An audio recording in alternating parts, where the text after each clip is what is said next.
Hello and welcome to another episode of us trying to fix this Tesla Model 3. So in the previous episode, we removed the dashboard because it had a blown airbag. In this episode, we are going in reverse. We are putting a brand new dashboard back in and try to piece in everything that we have removed in the previous episodes. I'm waiting for all of this to come together because this car has a blown pyro fuse in. I want this car to be 100% before I put a brand new pyro fuse and have the car moving again. So with all of that, let's get right to it. We have so much to do and let's jump right in. All right, let's put the new dashboard back in.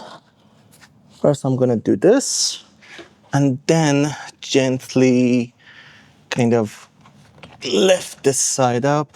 And now, once I'm in the car, I can slowly and gently push it in. There you go, buddy. This is your new home. Welcome. Okay, so all the speaker wires are in. I'm sure you can see it because you can reach further. And this dashboard, it's in perfect condition, but it's very dusty. So let's clean it up quick. Some disinfectant. We get all nice and tidy. Put some here as well. Now we can clean it all up. I probably could have done this on the floor while I had good access to the dashboard, but to be honest with you, I really didn't want to remove this dashboard out of the bubble wrap because the last thing I want, it's a tiny bit of scratch which is gonna bug me forever because I was being stupid or careless, and now I have scratched a very good condition dashboard with a tiny scratch. So yeah, I'd rather take this any day than doing it on the floor. All right, the dashboard is looking much better. I mean, I just really took off the dust, but this should be good enough to work on. The next step, since we still haven't connected anything, it would be easier to connect the three top speakers, in my opinion. So let's do that quick. Let's connect the one front left. Gonna line this up quick. There you go. And now we rotate it and match it to the screw holes. Now let's put the screws in. I'm not gonna use any power tools for this. I really don't want to crack our brand new windshield. I think I'm gonna use extension to get to that one. So for now, let's do the easy one and put it in so we can secure the speaker. So I found this, I don't know what's called. Is it like a knee or joint or whatever the name is? Let's see if this makes any difference. Okay, and we carefully put this in. So I have a solution, but probably it's gonna take a few years out of my life before I can actually have these speakers in, but I do have a solution. I don't know if it's gonna work or not. Let's see. And the solution is that I can barely fit a T20 down here. So I'm gonna put a T20 here and then maybe use these tiny little pliers to slowly screw this in. And now you know what? It's gonna take a few years out of my life. Please screw, please be nice to me. And the last turns, and I think that's enough. See? It was so easy. So I'm gonna do the rest off camera and then we can continue on after this whole torture and fiasco is done. I think I've been busy with this for the past 1 hour, but I finally managed to put it in. So I put in all the speakers and also the trim that covers them. Everything is looking nice and tidy and the space is perfect and everything's going well so far. So I think now it's time to put in the screws that secure the dashboard, the ones that I showed you before. Let's do them quick and secure this dashboard now. All right, first a screw in.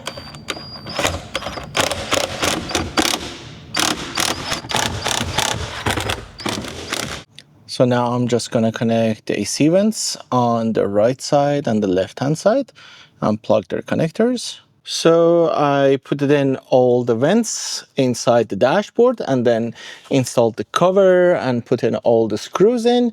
And now we should be able to put the wooden trim here, and then after that, the display and the steering wheel. I guess this is the benefit of working with a car which has a minimalistic design. All you need to do is to put in a few modules in, the screen and the steering wheel, and that's it.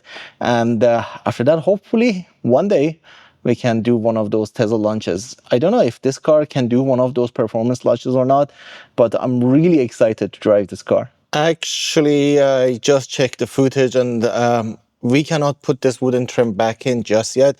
We need to put the screen first, and then after that we can put the, oh, hang on.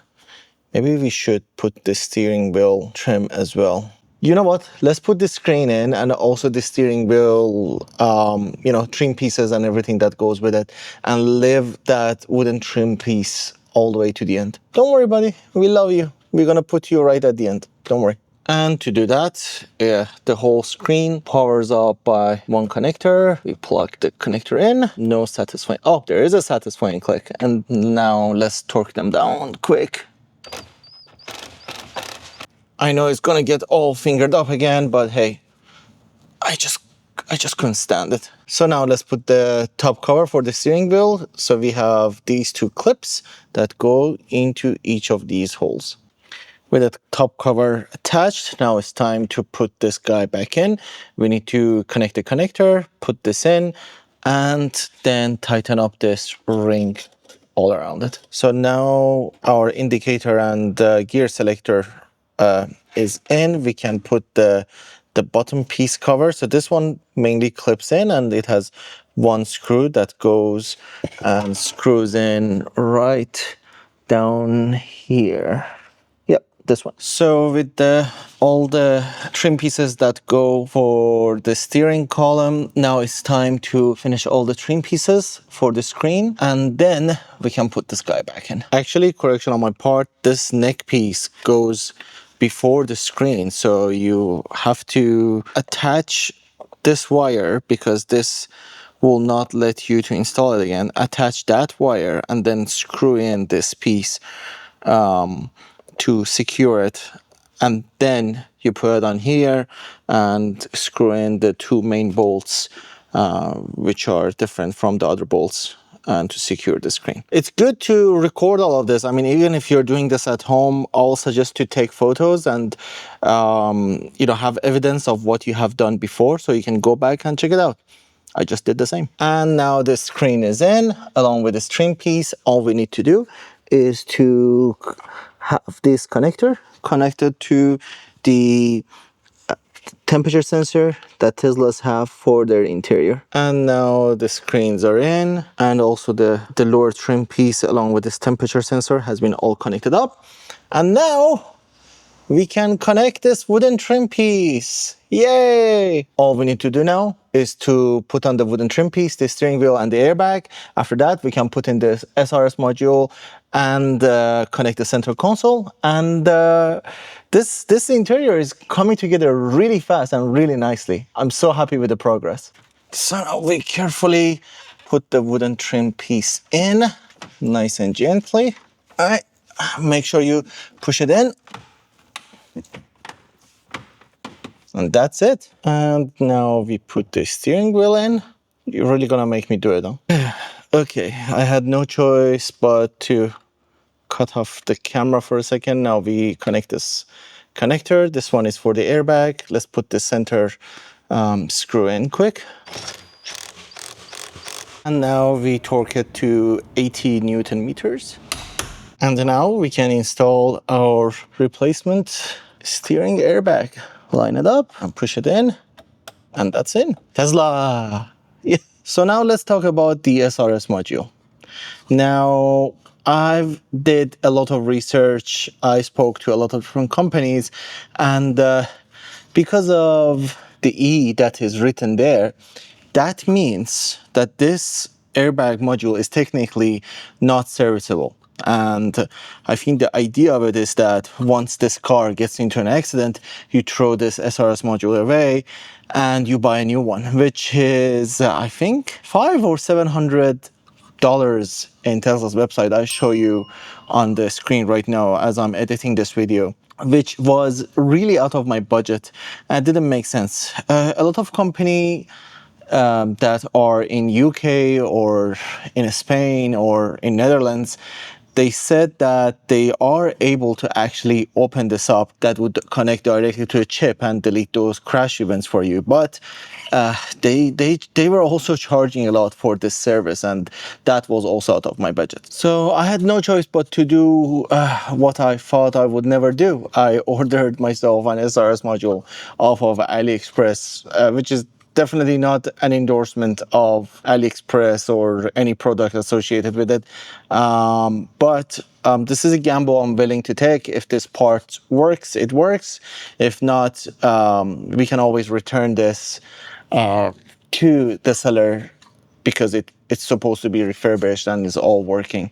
And we just sent our own module for that expensive servicing. But let's see. So now we can put in the screws for our SRS module. I already connected in. I wanted to make sure that I don't bend any of the pins. So let's put the bolts in and see if this SRS module is any good or not. So the dashboard and all its components are all plugged in, nice and tidy. Everything is ready. We can put the rear seat bench once we replace the pyro fuse. And now we are ready to put the center console. All right, we are getting bit by bit closer. I think now we can put our center console in, and after that, the passenger seat and the seatbelt assembly. For the driver's side, I still don't have our brand new seatbelt. So while we are waiting for that one to arrive, we can move into the front end of the car and install everything we have on the exterior side of things.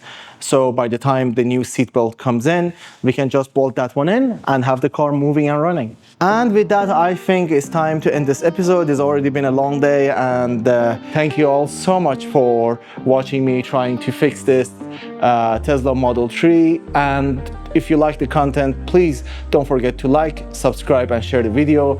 And I'll catch you all on the next episode.